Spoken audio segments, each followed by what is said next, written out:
Welcome to this episode of Vegan Family Podcast, where we're going to talk VegFests.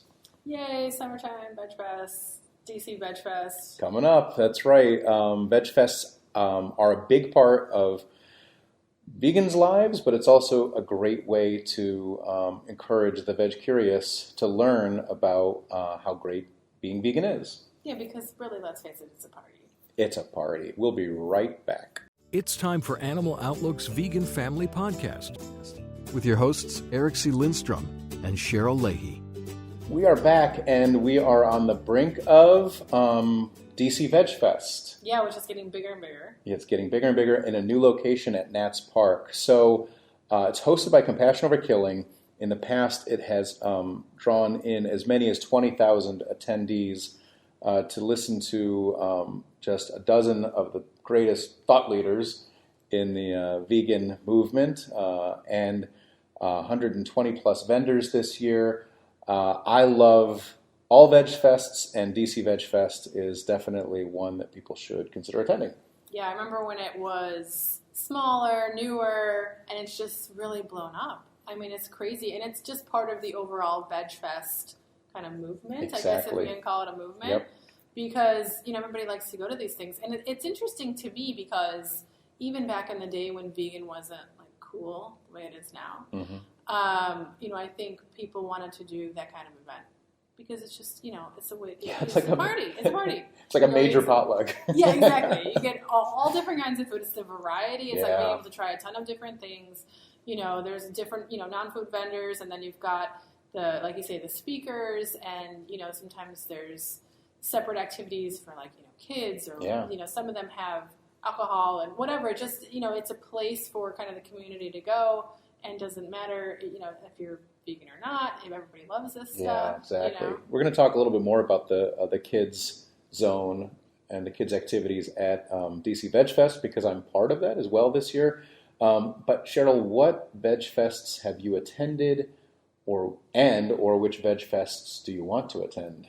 Well, okay, so most of my early VegFest experience with DC VegFest was before kids, right? So that was how I sort of first was, I guess, initiated into the VegFest experience. And again, that was small. It was still big. There were still a lot of people there, but it was sort of earlier on and it was smaller. And really, I think the appeal then was this feeling of I'm going to get the coolest, new vegan products, the best food. I remember they used to bring, the bakery from Pennsylvania down. Oh yeah, vegan treats. Vegan treats, which we'd get some extra in the office, and that was the cost of probably £5. And it was so good. It felt so cutting edge, and so wow, did you hear this place has this now? Let's go check it out. And now I think with the kids, LA has a lot of these kind of events. There's actually every Sunday they have this Sunday street fair that's vegan. So it's a mini version of a VegFest, every Sunday. And then they do a couple of really huge events. Yeah. I think that same group does that. I don't know how many tens of thousands of people end up going. And this year they're one of the huge events that they did had a whole street of just bounce houses. You could just go from one to the next, and mazes, blow up mazes and all this kind of stuff. And it's just kind of, it's LA, so it's a scene, right? There's people there, who've really put a lot of effort into their outfit, I'll say. This is my, uncool mom self to me. And then, the kids just love, being able to be, checking out the next thing and all the different food, and then just, basically the point of it is just to sort of overeat and wear your stretch pants. So if you're planning to attend pretty much any VegFest in the country, wear stretch pants. And if you have cheat days, make that your cheat day. Because this is your opportunity to try pretty much everything that's either new on the market, or what's really wonderful about VegFest for me is, as you're saying, finding out what the new vegan restaurant is, or that you didn't know there was a vegan donut shop nearby, or that some of these places that are bringing these foods that you've never tried before from other cultures, it's a wonderful opportunity to realize, again, vegan diet is not a sacrifice at all. And you allude to how much fun VegFests are, and that fits into this podcast. But it's not necessarily a family event, but it always is. It always is. There's right? always more kids there than I mean, even Yeah. before I had kids, I was noticing this. There was more kids there than I would expect. Right. Like my day-to-day, like sort of involvement with other vegans was way, way fewer kids than I would see at a veg fest. And I think that's because really what it is a community event. Mm-hmm. Right? It's like any kind of festival. Like, if, think about growing up going to, I don't remember in Chicago, like going to like a Greek festival or like, just Italian, International Day, Binghamton, right? Like, Italian festival, this whole kind of feeling of being like, hey, people are out, there's stuff to check out. There's something new you might kind of discover, but it's also just a fun day. Yeah, totally. And so I live in New York, and we have a Western New York Veg Fest, which is Buffalo. Right next door, there's a Rochester Veg Fest. There's the Albany Veg Fest that I've attended for a few years that has blown up to over 5,000 people. And of course, I'm, attached to New York City, so there's a lot going on down there. Every state has a Veg Fest. And there's actually a list that was put together by the producers of the film Vegucated, of updated list of all the Veg Fests in the country. And there's one in every state. And so this isn't like a passing. At least one. Oh, I'm sorry. Yes. LA alone has, yes. It's just like one after the next. And what a great idea for those who love to travel. Yeah. Have a checklist and visit and plan to attend every Veg Fest in the country at some point in your life. Just make that your bucket list thing, because they're all different.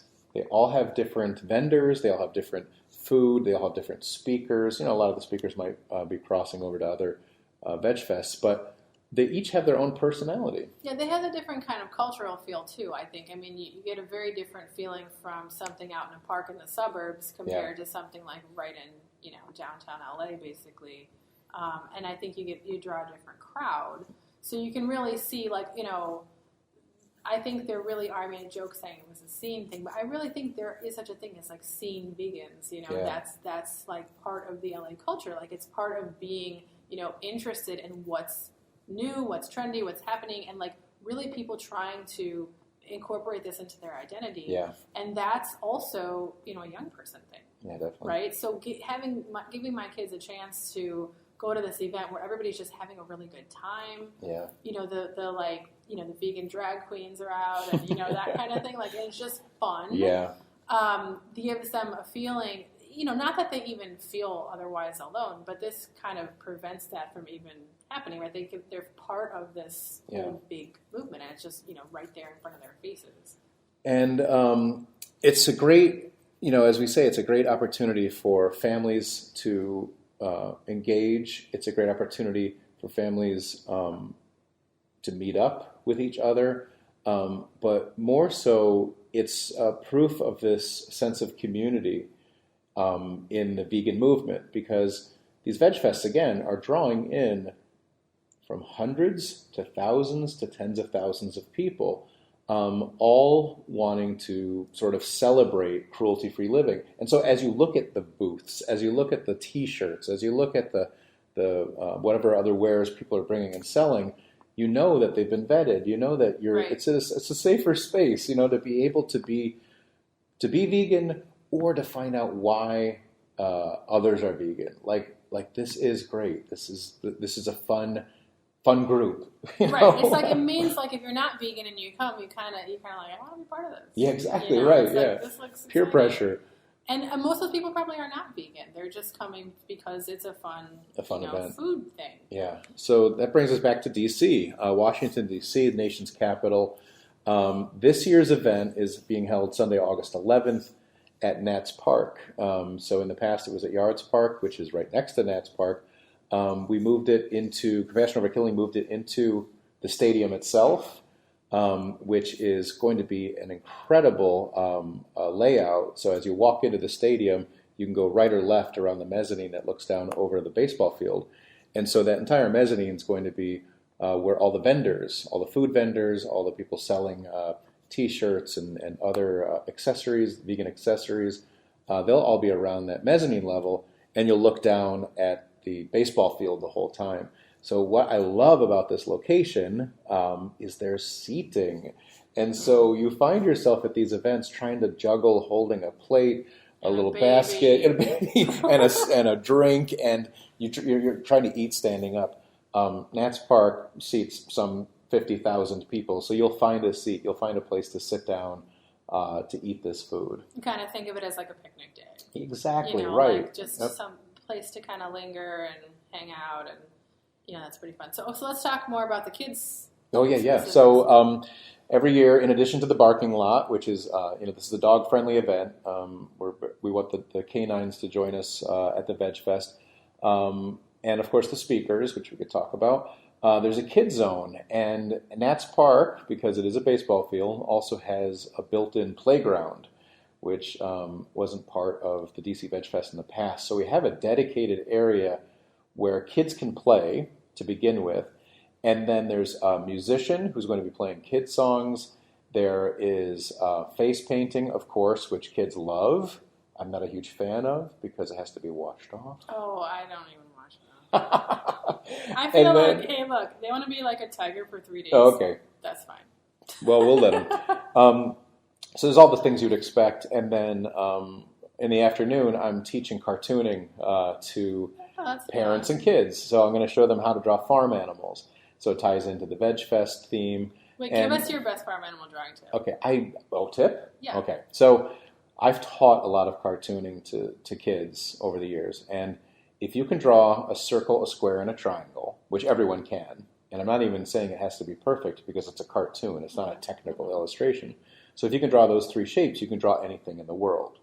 Literally everything you look at can be broken down into those 3 shapes.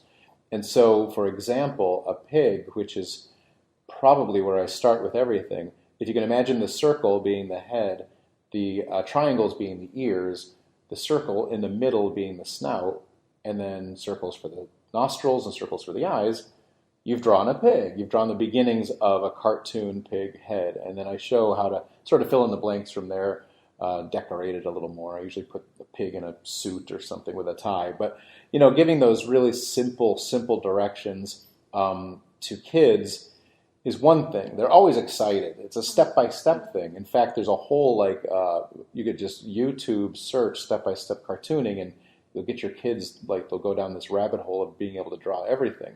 So there's this step-by-step that kids love, but more importantly, parents who don't think they can draw suddenly discover they can draw, and their kids love that. So all of a sudden, mom and dad, or whomever, are teaching these kids how to draw simple cartoons, and it's very fun, very rewarding. You can color them in when you're done, share them. As I'm thinking about this now, before the event, actually, I should come up with some kind of hashtag. Yeah, I want to see them on Instagram. Exactly, right. These got to get these parents to Insta their kids' cartoons. So that's happening, and then just a total day of fun. It's, again, going to be, it's 11 a.m. to 5:30 p.m. this year, and we're really looking forward to just an absolute fun event. And all the details are at DCVegFest.com. That's right. So go to DCVegFest.com. There you'll see the speaker lineup. You'll see the sort of rules and regulations related to the venue, because it is a new space. Things like backpacks aren't allowed, kind of stuff. But it's definitely the best place to see all of what's happening at DC VegFest. It's also a way to support it. And so this is a free event, Cheryl. So when you talk about why do people show up to these things, you can come to DC VegFest in Nats Park and eat until you explode, and it won't cost you a dime. Meanwhile, we would love your support. And so at dcvegfest.com/donate, you have an opportunity to donate to the event. You have an opportunity to try for a golden ticket to skip the vegan treats line. Oh, so as soon as vegan, you have to have this. Item. Yeah, so I think for as little as $10, you get your name entered, and 5 names will be drawn as the person who can skip the line that will likely be 200 people deep at some point trying to get to vegan treats. So you can get your skip the line golden ticket. You can reserve your tote bag, so it's waiting for you. You don't have to wait for it. And then ultimately, if you really want to be special and have a special experience at this year's DC VegFest, we have the new VIP lounge, which means a lot of things, including an air-conditioned room.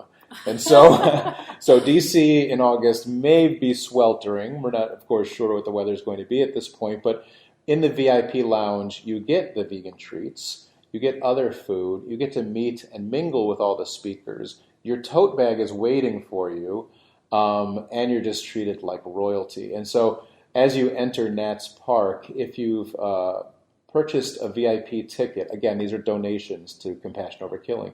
If you have a VIP ticket, you could head right into that VIP lounge, relax, as I said, meet the speakers, get some vegan treats, and then just start doing the DC VegFest at your own pace. You get a wristband with the VIP ticket, and it's really worthwhile. I mean, it supports the event, which needs support. It needs to be funded to continue, but it's definitely a way that you win. Everyone wins if you go to dcvegfest.com/donate. All the options are on one page. The mom in me is thinking now about the mother's room at Disneyland. This is the equivalent, right? This is like you've had your day of just like totally gorging and totally having the time of your life, overdoing it, and now you're kind of hot and like you need a little. You need rest. a place to go. This is perfect place to like let your kid nap. Yes. Or,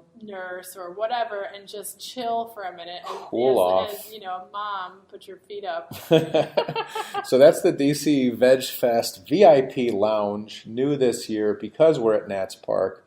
And I highly recommend people check it out. I think if you don't do it, you may regret it when you walk past this beautiful air-conditioned room with people sitting inside eating their vegan treats. So that's definitely fun this year. And off the top of my head, I can tell you that we have some wonderful speakers again this year, including Danny McGee from Damn Good Vegan, Dr. Neil Bernard from the Physicians Committee for Responsible Medicine. We have Brenda Sanders, Aisha Akhtar, I hope I said her name right, and a bunch more. So definitely check out the speaker lineup on dcvegfest.com. Yeah, and I think, thinking more also about why it's fun for kids, I think it's so cool to have the cartooning and the kids section because it's not just that the kids get to go and party and eat, which of course is amazing and should be, plenty enticing, but they get to connect this with the animal issue in a way that, it's just fun, and then they have something to bring home. Yeah. They're able to, what it reminds me of is those, like, sip and paint things, where you, like, drink wine and then they teach you to paint a picture and everyone's painting the same picture. We did one of those I was supposed to bring my mom, but she got sick, and so I ended up bringing the kids and my dad, and we all painted, like, this wine glass. While drinking wine. And they had karaoke. Oh my God. And everything. But I was thinking, like, it's so cool. Like, you could do that as, like, a kid's birthday party is have, like, a cartoon where you're all drawing the same cartoon. Then the kids take their cartoons home or whatever. That's a great idea. This is, like, this is, like, the cherry on top for the VegFest for the kids. They get to take home their creation. So our producer just handed me the speaker list. Beverly Kumari is there. I mentioned Brenda Sanders, Helena Warren, Jerry Evans, Joe Yonan from Washington Post, Jessica Carter, Compassion Over Killing's vegan food and lifestyle coach, will be there for the Tri-Veg tasting booth.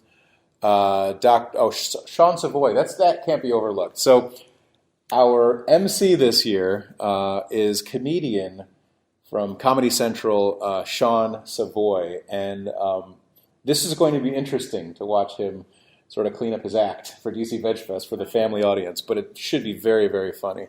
Terry Victor, who's also from PCRM, Travis Flowers is a chef, a Caribbean chef, who will also be part of the tasting booth, and then Tracy McWhirter, By Any Means Necessary, and Ageless Vegan. So it's a great speaker lineup. We're very proud of who's going to be there and speaking, and so definitely budget time to listen to them in between visiting, as I said, the 120 vendors. We're looking at the list right now. It's just incredible how this event comes together every year, gets bigger and better, and we're so excited about this.